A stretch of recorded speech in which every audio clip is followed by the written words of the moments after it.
Hey, good morning. It's Preston Earler from PrestonEarler.com. I wanted just to take a minute today to tell you a story about an interesting image that you're going to see in just a second, and to talk a little bit about how that image came to be. It's a fun story. I was actually out in the Midwest shooting street photography, and at the end of the day I had pulled into a gas station and saw what I thought would be the perfect subject. And he had gone in to pay for his fuel, and when he came out, he started to fill up his Harley, and I kind of screwed up my courage and decided to say, hey, look, you've got a great look, you're interesting, I'd love to take your photo. And I did, and his reaction was quite different than what I actually thought it was going to be. I thought his reaction would be one of saying, essentially, get out of my face. Luckily, he was very kind and did just the opposite and said, go ahead. And as I started to take some shots, I noticed that he started to pose a little bit even. And I thought this was very interesting, and he started to get into it more and more. And we took a series of shots over just a few minutes. And at the end, I reached into my camera bag and I grabbed my card and I said, if you'd like a copy, be sure and reach out to me. You can email me, you can call me, however you like.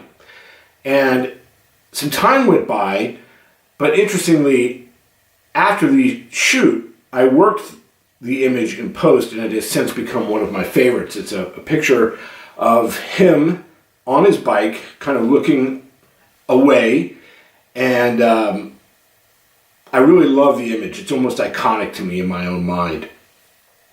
So time went by, and this gentleman, whose name was Rooster, had never contacted me, to which I was a little bit sad that he didn't. One day in the evening, about a little over 2 months after, about a month and a half after the shot was taken, somewhere around there, he gave me a call and said, hey, it's Rooster, I'd really like a copy of that picture that you took of me. And I said, absolutely. And he asked me if I could send it to him. And I said, I'd be happy to send it to you, but I can get it to you quicker if I just email it to you. And he said, that would be great. So I went ahead and emailed him the shot, and we talked again. And one of the things that was so compelling to me was that he said that his mother didn't have any pictures of him. And he said this as his voice cracked a little bit. Now here's this big burly Harley-Davidson biker guy who was significantly taller than I am, and he was really kind of broken up over this. And he was so happy that I'd gotten him the image and that he was going to be able to give it to his mom. And it was really an inspiring story for me. That has turned into something else for me as a photographer.